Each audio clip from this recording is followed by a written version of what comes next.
सब्बपापस्स अकरणं कुशलस्स उपसम्पदा सचित्त पर्योदपनम् एतं बुद्धानं शासनम्। महाकारुणिक तथागत भगवान गौतम बुद्ध तथागतांचा स्वधम्म तथागतांचा श्रावक संघ यांना त्रिवार वंदन। विश्वरत्न परमपूज्य बोधिसत्व डॉ.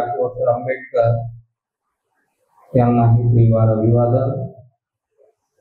उपस्थित उपासक उपासिका बाल बालिका सर्वांना मंगल मैत्री मंगल कामना।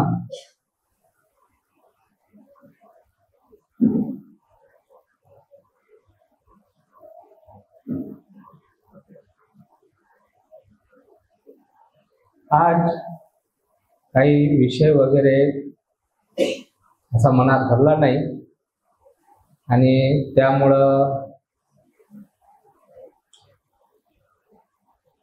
विशेष प्रकारचं अशी काही एखादी गोष्ट कथा किंवा धम्म कदाचित समाधान होईल नाही माहीत नाही, पण समाधान या गोष्टीचं आपण केलं पाहिजे की आपण खरोखरच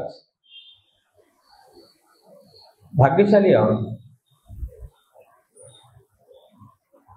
पुण्यवान आहोत की आपल्याला ते विहारात यायला मिळतं, त्रिशरण पंचशील ग्रहण करायला मिळते आणि सर्व श्रद्धावान उपासक उपासिकांचा संग करायला मिळते। इथं आल्यावर मन थोडं स्थिरावते, थोडं माणसाला शांती मिळत असते आणि विहार हे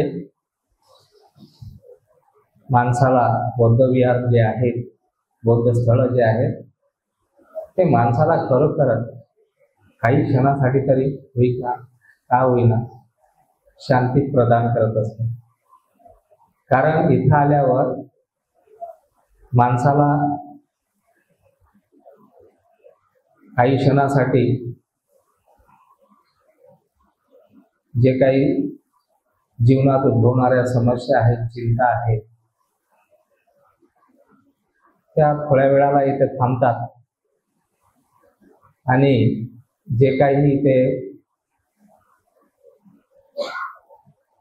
मैत्री एक दुसऱ्याला पाहून एक दुसऱ्याच्या मनामध्ये आनंद उत्पन्न होते की बघा हे लोक श्रद्धावान आहेत आणि त्या श्रद्धावानामध्ये मी सामील आहोत, याच्यात कमीत कमी त्याला समाधान होत असते। अन्यथा हे जग पाहिलं तर संपूर्ण जग अशांत आहे आणि हे अशांत असल्यामुळे जगातला प्रत्येक व्यक्ती मला शांती कशी प्राप्त होईल याच्यात तो विचार करत असतो। प्रत्येकाला शांत समाधानी आनंदी सुखी असं जीवन जगावं प्रत्येकालाच वाटत असते, कारण प्रत्येकाच्या जीवनात या शांतीची, सुखाची, समाधानाची, आनंदाची उणीवच आहे, कमीच आहे, कुठल्या ना कुठल्या प्रकारची उणीव आहे आणि ही उणीव भरून काढण्यासाठी मनुष्य अनेक मार्ग या दुःखातून मुक्त होण्याच्या अशांततेतून मुक्त होण्याच्या, आयुष्यात असलेल्या दुःखांच्या, माणसाच्या जीवनात असलेल्या भयाच्या,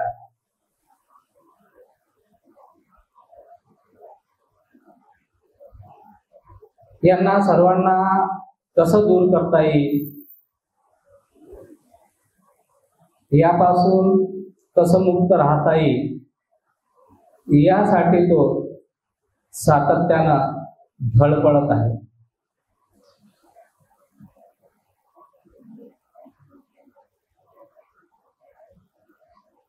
कुणालाच दुःख नको आहे, दुःखी जीवन कुणालाच नको आहे. सर्वाला सुखी जीवन जगण्याची आशा आहे. तरी कधी ना कधी, केव्हा ना केव्हा माणसाला कुठल्या ना कुठल्या गोष्टीशी संताप उत्पन्न होतो. कुठल्या ना कुठल्या कारणाने भय उत्पन्न होत असतो. अनेक प्रकारच्या न इच्छिलेल्या परेशानी, समस्या माणसाच्या समोर येऊन उभ्या राहतात. त्या समस्या कशा सोडवता येतील, याकडे जेव्हा तो या गोष्टींचा विचार करतो तर बेचैनी, मनातला असंतोष, भय किंवा कुठल्या प्रकारचे दुःख उत्पन्न होते, तो त्यातून बाहेर निघण्यासाठी धडपडत असतो, प्रयत्न करत असतो. कधी कधी कुठल्या ना कुठल्या संपर्कात येऊन शब्दांच्या, मनुष्याच्या किंवा अनेक प्रकारच्या व्यवहारिक संपर्कात येऊन मनुष्याचे मन दुखी होत असते. कधी कधी मनामध्ये द्वेष, क्रोध उत्पन्न होत असते आणि हा क्रोध, द्वेष,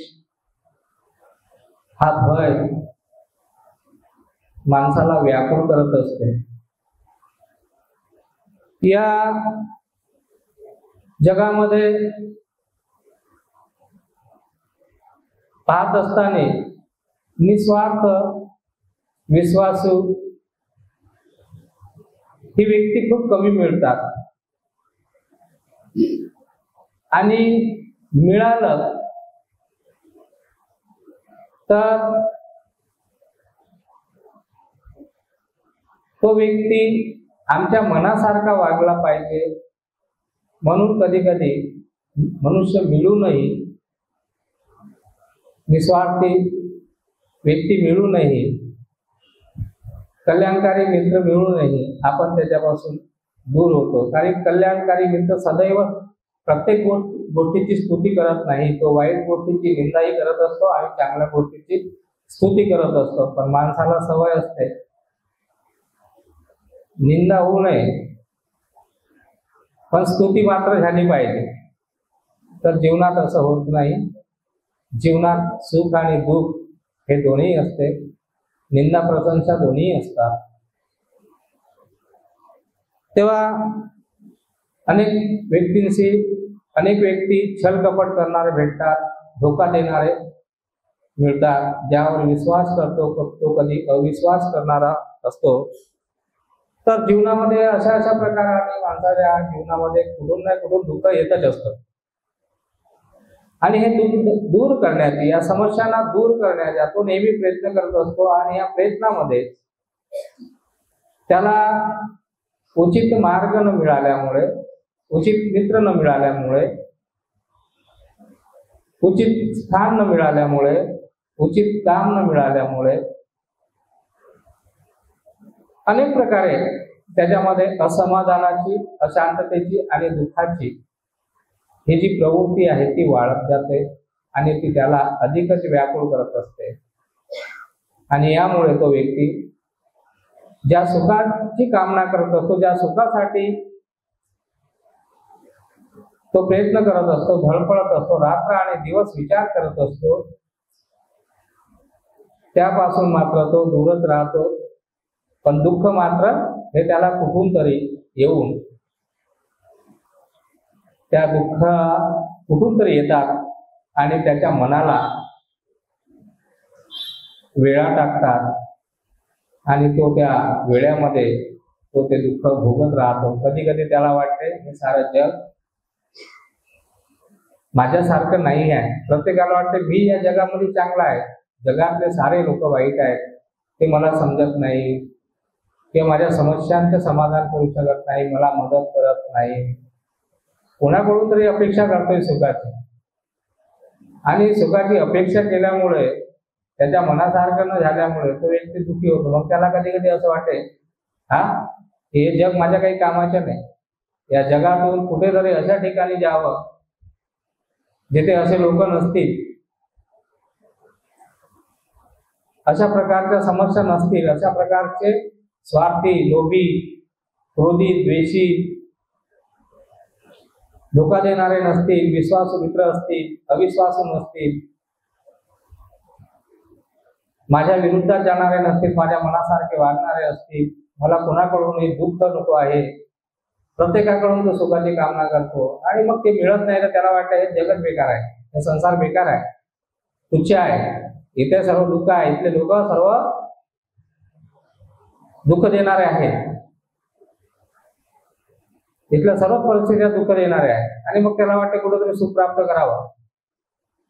मग त्याला वाटतं कधी कुठे एखाद्या जंगलामध्ये जाऊन बसावं, अरण्यामध्ये जाऊन बसावं, एखाद्या पर्वतावर जाऊन बसावं जिथे कोणी जात नाही,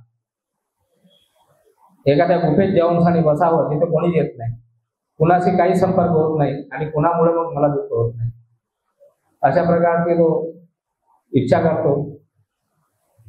कधी कधी हा प्रयत्न पूर्ण करण्यासाठी तो त्या ठिकाणी जातो,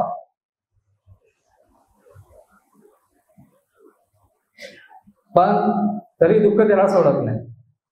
आता तो एकटाच आहे, त्याच्या मनात त्या विरुद्ध वागणारा कोणीच नाही, सारा निसर्ग आहे, रम्य स्थान आहे, एकांतवास आहे. तरी पण बघा त्या माणसाला दुःख सोडत नाही, कारण की दुःख सत्य आहे आणि तो त्या सत्याला त्याला पाहता येत नाही. त्यामुळे तो कुठेही गेला तरी दुःख त्याला घेरतेच. म्हणून सत्याला जाणण्याचा प्रयत्न केला पाहिजे. आपण जिथं तिथं जी गोष्ट उत्पन्न होते मनाच्या विरुद्ध किंवा मनासारखी होत नसेल तर तिथे त्या गोष्टीच्या सत्याने आपण अनुसंधान केलं पाहिजे, सत्याला जाणण्याचा प्रयत्न केला पाहिजे. कारण की सत्य सुंदर आहे, सत्यामध्ये सुख आहे. सत्याला स्वीकारण्याची सवय किंवा शिक्षण आपण घेतलं पाहिजे, शिकलं पाहिजे. तर तो तिथे जातो, एखाद्या गुफेत किंवा जंगलात किंवा एखाद्या पहाडामध्ये गेला, एकटा असला तरी त्याला त्याचे पूर्वग्रसित जे संस्कार आहेत ना, जे भूतकाळामध्ये ज्या गोष्टींनी त्याला अशा प्रकारच्या दुःखामध्ये घेरलं होतं, ते दुःख येऊन पूर्वग्रसित संस्कार, पूर्व भूतकाळातील दुःख जे त्याच्या मनासारखं झालं नाही ते येऊन त्याच्या समोर उभं राहतात. आणि तिथेही मग तो एकटा असताना त्या गोष्टींना आठवण करून तो दुःखी होत असतो. पण मी कशामुळे दुःखी झालो, हे दुःख मला कशामुळे आलं, त्या दुःखाच्या मुळापर्यंत जाऊन तो कधीच विचार करत नाही. म्हणून त्याला तिथं गेल्यावरही सुख समाधान होत नाही. मग त्याला वाटते कधी कधी काय ठेवलं नाहीये जीवनामध्ये, मरून जावं. आणि मरण्यासाठी सुद्धा तो विचार करत असतो. तर मरण काय सुख नाहीये ना, मरण हे दुःखच आहे. त्याला वाटते काय ठेवलं नाहीये जीवनामध्ये, मरून जावं. म्हणजे मेलं म्हणजे संपलं काय, असं दुःख संपत काय? भगवान बुद्ध तर म्हणतात ना, अनेक जाती संसार संधा व्यसन आणि व्यसन गकार गवे सकल दुःख जाती. आणि कितीतरी जन्म घेतले, कितीतरी मृत्यू झालेला आहे, सुख कुठं प्राप्त झालं? खरं सुख कुठं प्राप्त झालं? सत्य कुठं प्रकट झालं? सत्य नाही मिळालं ना, जीवनाचं सत्य नाही मिळालं. अंधारात जन्माला येतो, मातेच्या कुशीमध्ये येतो, अंधारातच येतो, या जगामध्ये येतो, तिथेही अंधाराचे अज्ञान आहे सर्व, तर तो अंधाराचा आहे. जीवनाचं ज्ञान नसल्यामुळे तो अंधारातून येतो, अंधारामध्ये जगतो आणि अंधारातच जातो. तो भगवंताचा जो धम्म आहे तो अंधारातून प्रकाशाकडे घेऊन जाणार आहे. आणि आपण पुण्यवान आहोत, भाग्यवान आहोत की कमीत कमी बाबासाहेबांच्या कृपेने आपल्याला हा धम्म मिळाला. धम्म मिळाला दीक्षेच्या रूपाने मिळाला. बाबासाहेबांनी धम्माची दीक्षा दिली 5 शिलामध्ये, त्रिशरण पंचशिलेमध्ये. पण त्या त्रिशरण पंचशिलेची सुद्धा आम्ही भावना चांगल्या प्रकारे, उचित प्रकारे न केल्यामुळे आम्ही हा धम्म स्वीकारूनही दुखी आहोत. समस्या आहेत, जशा आहेत तशा आहेत. क्रोध आहेत, जसा आहे तसा आहे. द्वेष आहेत, घृणा आहेत, धोका आहेत माणसाच्या जीवनात. विश्वासाचे मित्र न मिळाल्यामुळे, विश्वासघाती मिळाल्यामुळे अविश्वास आहे. मनासारखं काहीच होत नाही, मन असमाधान आहे, अशांती आहे.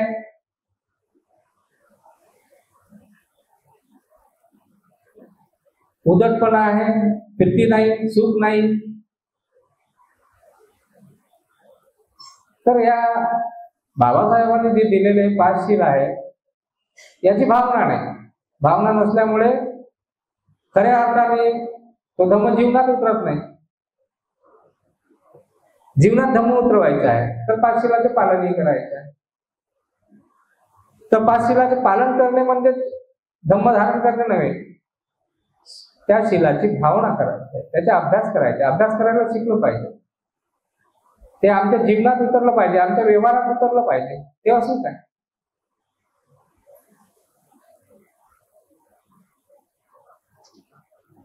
तर कुठेही मनुष्य गेला तर माणसाला सुख प्राप्त होत नाही. तर सुख काय, बाहेर जगात बाहेर बाहेर सुख भोगत असते, पाहत असते, शोधत असते. आणि भगवान बुद्ध म्हणतात की सुखाची खाण या माणसाच्या 3.5 हाताच्या आत जे मन आहे, अंतर्मन आहे, त्या अंतर्मनातच समावलेली आहे.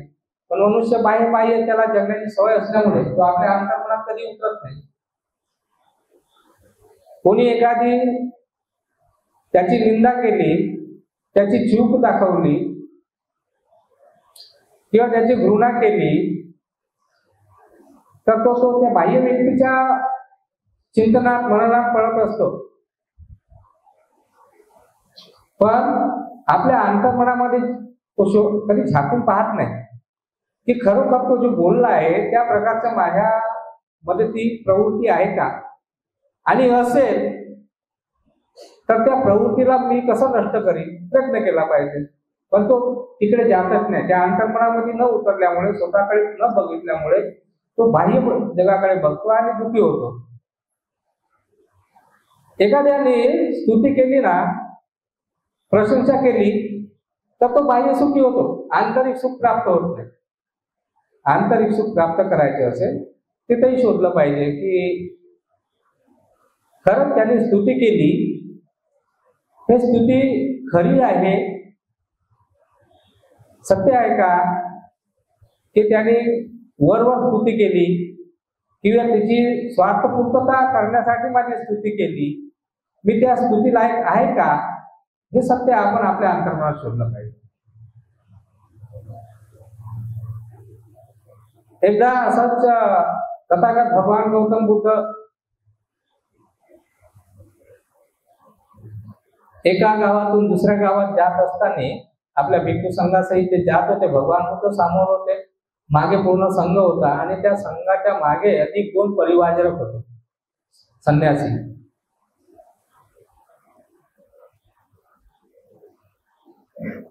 सुभद्रा आणि ब्रह्मदेव त्यांचं नाव होतं कदाचित. एक भगवंताची निंदा करत चालला होता धम्माची निंदा करत चालला होता, संघाची निंदा करत चालला होता. हा सुभद्र नावाचा आहे. आणि तो ब्रह्मदत्त, म्हणजे असे दोन मित्र होते, सुभद्र ब्रह्मदत्त. ते एक निंदा करत आहे, पूर्ण रस्ताभर भगवंताची धम्माची संघाची निंदा करत आहे. आणि एक परिवार भगवंताची त्याच्या धम्माची संघाची स्तुती करत चालला. संपूर्ण वाट त्यांची याच गोष्टीत सुरू होत्या. एक निंदा करत होता, एक प्रशंसा करत होता. गंतव्य ठिकाणी पोहोचल्यावर भगवंताने तिथे पळाव टाकला. आपण विहारासाठी थांबले. भगवंत आपल्या विश्रांतीसाठी गेले आणि तिथे भिक्षू मध्ये चर्चा सुरू होती. तिथे ऐकत होते की या दोघांच्या वार्तालाप ऐकत होते. आणि त्या वार्तालापावर संघामध्ये चर्चा सुरू होत होती की एक कसे मित्र आहेत. एकाच परिवाराचे दोन शिष्य असून एक भगवंताची निंदा करतो आहे, एक भगवंताची स्तुती करतो आहे. तर भगवंताची स्तुती करणाऱ्या प्रति काही भिक्षू प्रसन्न झाले आणि निंदा करणाऱ्याची या प्रति अप्रसन्नता त्यांनी प्रकट केली. तो यावरच चर्चा सुरू होत असता, चर्चा करत असताना अचानक भगवान तिथे आले आणि भगवंतांनी विचारलं की कशावर तुमची चर्चा सुरू आहे. तेव्हा भिक्षूंनी म्हटलं की भगवंता, आपल्या सोबत काही दोन परिवारजक आलेले आहेत, ते पण बाजूला थांबलेले आहेत. आपण जेव्हा रस्त्याने येत होतो, चालत होतो, तेव्हा दोन परिवारजक सुद्धा आपल्या मागे मागे होते आणि एक आपली धम्माची संघाची खूप निंदा करत होता आणि एक संघाची खूप बुद्ध धम्म संघाची स्तुती करत होता. तर भगवंताने बघा त्यांना काय उत्तर दिलं. बघा काय काय उत्तर दिलं. हुट्टस्स लोक धम्मे चित्तं यस्सं न कंपती अशोकं विरजन प्रेमं एतं मंगलमुत्तमम्. कुणी तुमची निंदा करो, बुद्धाची निंदा करो, धम्माची करो किंवा संघाची निंदा करो, तर तुम्ही क्रोधित होता कामा नये, तुमच्यामध्ये द्वेष येता कामा नये. किंवा कोणी तुमची स्तुती केली, बुद्धाची स्तुती केली किंवा बुद्धाच्या धम्माची स्तुती केली, तरी तुम्ही हर्षित आनंदित होऊन जाता कामा नये. दोन्हीची गोष्टींची शहानिशा केली पाहिजे.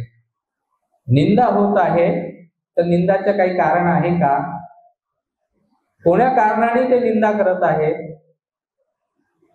किंवा प्रशंसा जरी करत असतील तर त्यांच्या प्रशंसेच्या त्यामध्ये वाहून न जाता त्याची पण मनामध्ये माणसाने स्वतःची केली पाहिजे की ती प्रशंसा करत आहे ती कोण्या कारणाने आहे,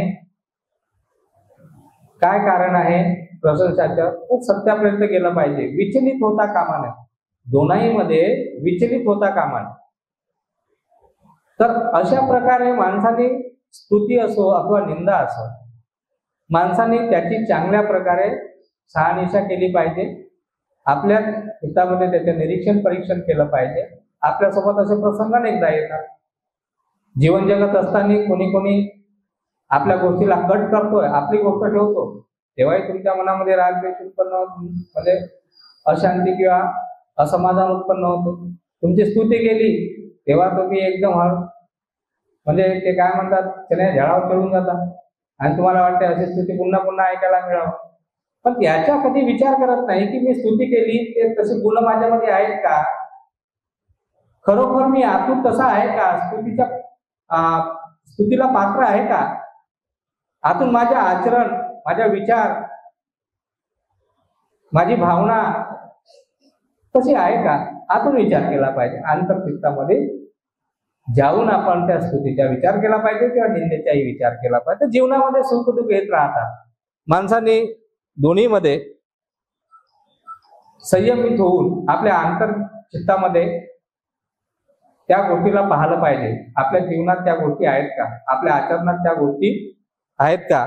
आणि अशा प्रकारे माणसाने सुख आणि दुःख दोन्ही गोष्टींना चांगल्या प्रकारे त्यांच्या कारणांना जाणून घेतलं पाहिजे. भगवान बुद्धांनी सांगितलं की सुख बाहेरून आहे किंवा कोणी सांगते, कोणी आपली मदत करते आहे, कोणी आपली स्तुती करते आहे,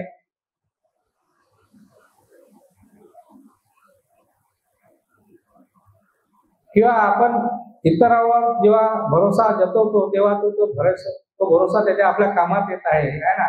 आणि ते बाह्य किंवा कोणत्याही गोष्टी बाह्य सुख जेव्हा आपण पाहत राहतो, तर बाह्य सुख पाहत असताना ही माणसाने विचार केला पाहिजे की ते गुण माझ्यामध्ये आहेत का. तेव्हा माझ्यामध्ये जर ते असेल, मी चांगला व्यक्ती असेल, मी विश्वासू व्यक्ती असेल, मी श्रद्धावान शीलवान असेल, मी कुणाला धोका दिलेला नसेल, तर मला कधी कोणी धोका देणार नाही. आणि आपणच इतरांना कधी धोका दिला आहे, इतरांशी अविश्वास केलेला आहे, तर आपण बाहेरून आपल्याला साथ मिळेल किंवा तो व्यक्ती आपल्याशी विश्वासाने वागेल अशी कल्पना कशी करता येईल. म्हणून भगवंतांनी सांगितलं की इतरांच्यावर अवलंबून न राहता माणसाने स्वतःचं सुख प्राप्त करण्याचा प्रयत्न केला पाहिजे. तर भगवंतांनी सांगितलं कोणीच कुणाच्या कामात पडणार नाही, कोणी कुणाला सुखी करणार नाही, मी सुद्धा तुम्हाला सुखी करणार नाही. भगवंतांनी हतदीप भव, लोकांना सांगितलं हतदीप भव, तुम्ही स्वतःचे एवढे सक्षम व्हा की तुम्हाला स्वतःमध्ये सुख प्राप्त करता आलं पाहिजे. आणि भगवान बुद्धांनी जो मार्ग सांगितलेला आहे, जो दुःखमुक्तीचा मार्ग सांगितलेला आहे, त्याचा पण आपण अभ्यास केला पाहिजे. त्या दुःखमुक्तीच्या मार्गाला आपल्या जीवनामध्ये उतरवण्याचा प्रयत्न केला पाहिजे. व्यवहारिक जीवनामध्ये सुद्धा आपण त्याला चांगल्या प्रकारे आचरणात आणलं पाहिजे. भगवान बुद्धाचा हा जो त्यांनी सांगितलेला उपदेशलेला जो मध्यम मार्ग आहे, जो आर्य अष्टांगिक मार्ग आहे, यालाही अभ्यासलं पाहिजे. नुसतं फक्त भगवान बुद्धाचा आर्य अष्टांगिक मार्ग आहे, तो आमचा उद्धार करेल असं म्हटल्यानं होणार. त्या पथावर आपल्याला स्वतःला चालावं लागेल, आपल्यासोबत कोणी येणार नाही. म्हणून आपल्याला प्रत्येक गोष्टीकडे आपल्या काया वाचा मनाला, या काया वाचा मनाला संयमित करून याच्या प्रती सजगता ठेवून, याची जाण ठेवून माणसाने प्रत्येक व्यवहार केला पाहिजे. तेव्हा जीवनातील अनेक समस्यांना आपण हळूहळू सोडू शकतो. जे असमाधान आहे, जे अशांती आहे, जे दुःख आहे, जे बेचैनी आहे, ती आपण घालवता येते. हळूहळू अभ्यास केल्याने हळूहळू या सर्व समस्यांचे समाधान होत असतो. नाहीतर मग जगामध्ये अनेक प्रकारचे लोक आहेत, संपूर्ण विश्वाच्या जगाच्या त्यांना अभ्यास आहे, प्रत्येक गोष्टीमध्ये त्यांची विद्वत्ता आहे.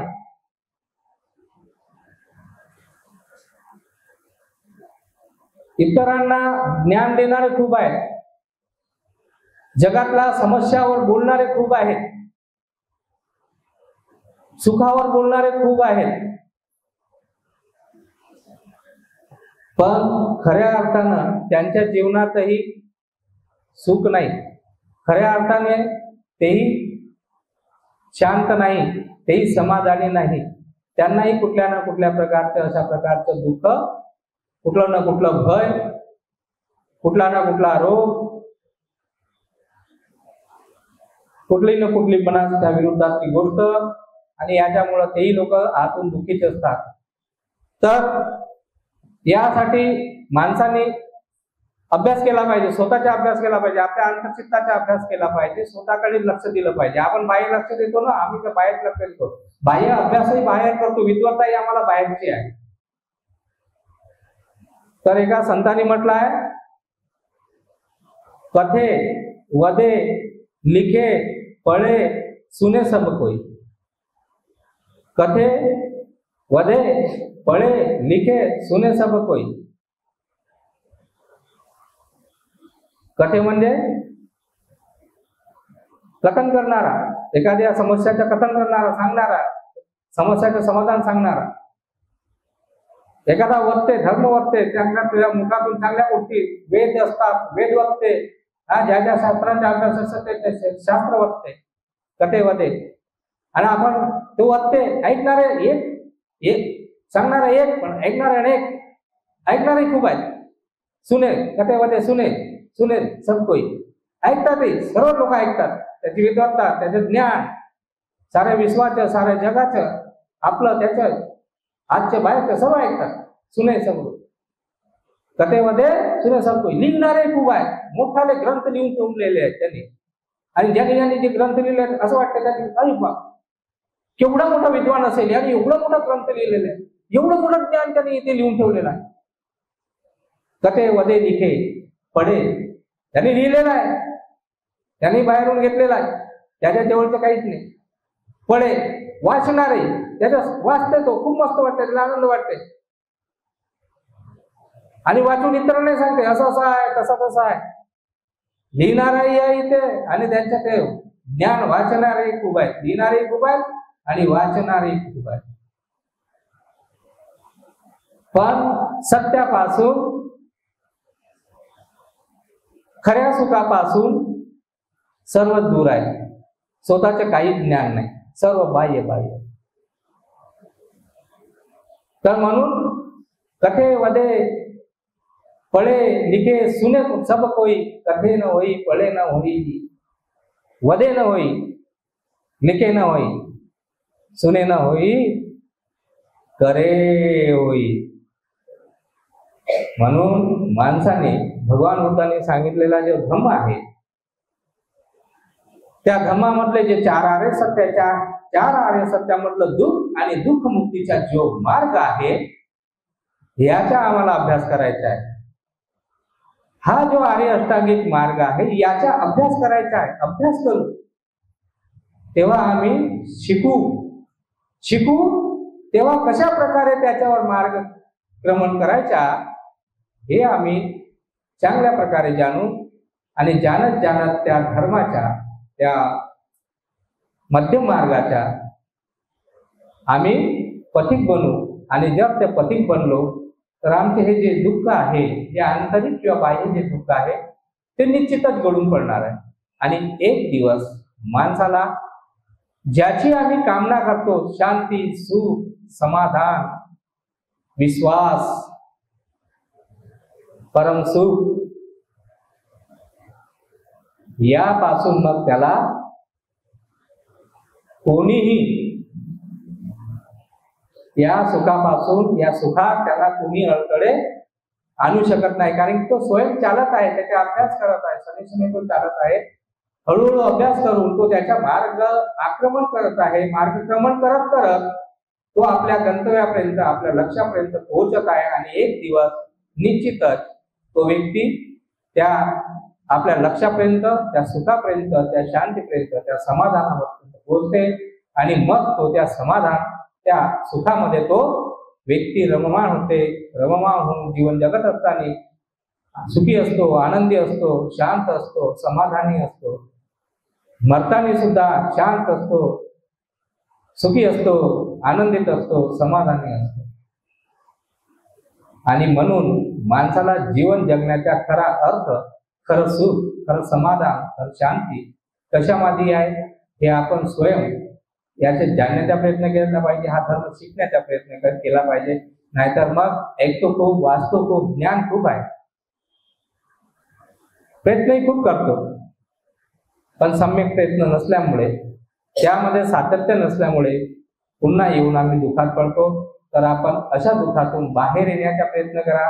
या धम्माच्या प्रती, भगवान बुद्धांनी सांगितलेल्या दुःखाच्या प्रती, भगवान बुद्धांनी सांगितलेल्या दुःखमुक्तीच्या मार्गाप्रती माणसाने सचेत असलं पाहिजे. त्या मार्गावर आपण येण्याचा प्रयत्न केला पाहिजे, त्याला अभ्यासला पाहिजे, तो आपल्या जीवनामध्ये उतरवण्याचा प्रयत्न केला पाहिजे. जीवनात जर उतरला तर निश्चितच तुम्हाला सुख प्राप्त निश्चितच होईल. आणि तुमचं सुख तुम्ही स्वतः प्राप्त करून घ्याल. तुमच्या कोणीही शास्त्रा, कोणी नाथ, कोणी स्वामी, देव, ईश्वर, भगवानला कोणी प्रेषित येऊन तुमचे दुःख दूर करेल अशा प्रकारची तुम्ही कामना करू नका. अंधारातून प्रकाशात या, अज्ञानातून ज्ञानात या, अधम्मातून सदधम्मात या. आणि आपलं जीवन सुखी करा अशा प्रकारची कामना करतो. इथेच थांबतो. भवतु सर्व मंगलम, भवतु सर्व मंगलम, भवतु सर्व मंगलम. थोडी मंगल मैत्री करूया. तर मी म्हटलं होतं की मंगल मैत्री ज्यांना आहे ते त्यांनी सोबत सोबत म्हटलं तर अधिक जास्त सुखाचे मैत्रीचे तरंगे जास्त वाढतील, व्यापतील. तर आपणही सोबत माझ्यावाला मंगल मैत्री केली पाहिजे. त्यांना येते. आपण विपक्षी ध्यान करणारे, साधना करणारे भरपूर आहे. मला हे नाही विचारलं मी आतापर्यंत की ते विपश्यना करणारे कोणी कोणी किती लोकांनी इथे विपश्यना केली. ज्यांनी विपश्यना केली त्यांनी सर्वांनी हात वर करायचे. ते झोपत आहे.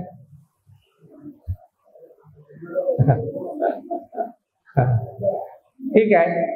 ज्यांनी केली असे विपश्यना त्यांच्यासाठी तर हा धम्मसंबंध थोडा लवकर सहज झाले. ज्यांनी केली नाही त्यांच्यामध्ये श्रद्धा विपुल राहते, पण दुसरं श्रद्धेने होणार नाही तर श्रद्धेसोबत प्रज्ञा सुद्धा जागली पाहिजे. तेव्हा माणूस अधिक अधिक दुःखातून मुक्त होत असते, सुखाच्या जवळ जात असते. तर ठीक आहे, उद्यापासून सर्वांनी सोबतच मंगल मैत्री करायची.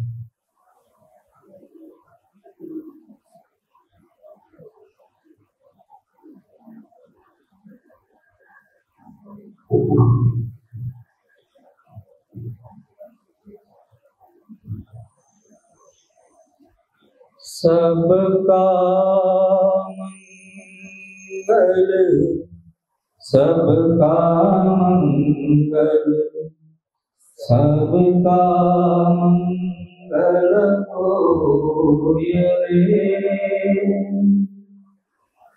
तेरा मंगल, तेरा मंगल, तेरा मंगल होय रे.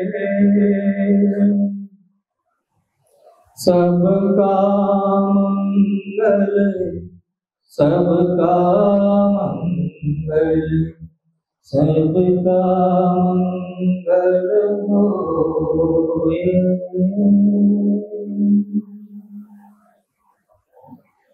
दृश्य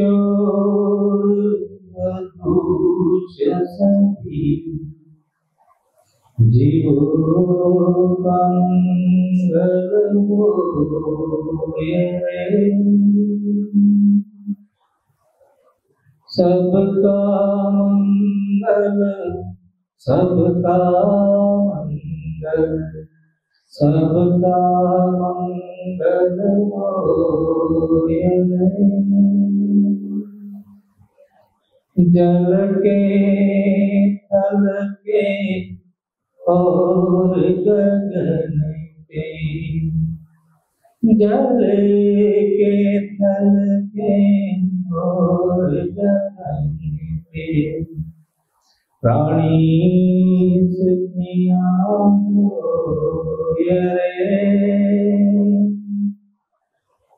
निर्भय निर्भय बने सब, निर्भय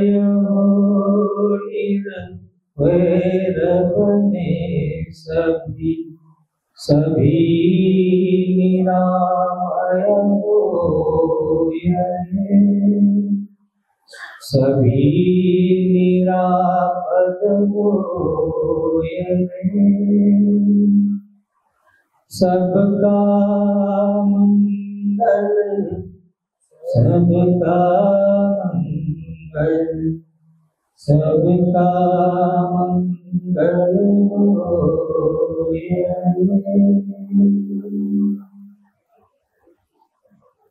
दूर हो दूर पार,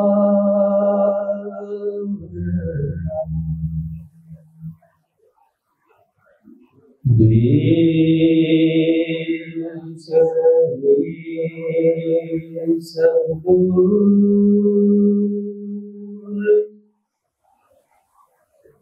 सबके मन में ही जगे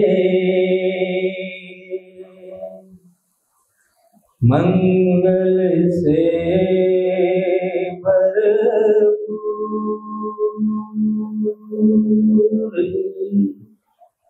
सबका मंगल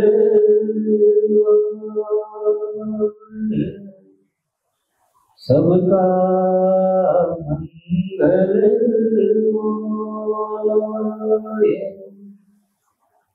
सबका मंगल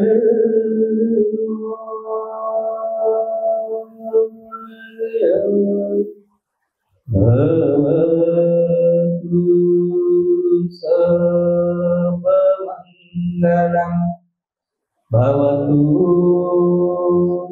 सर्वमङ्गलं भवतु सर्वमङ्गलम्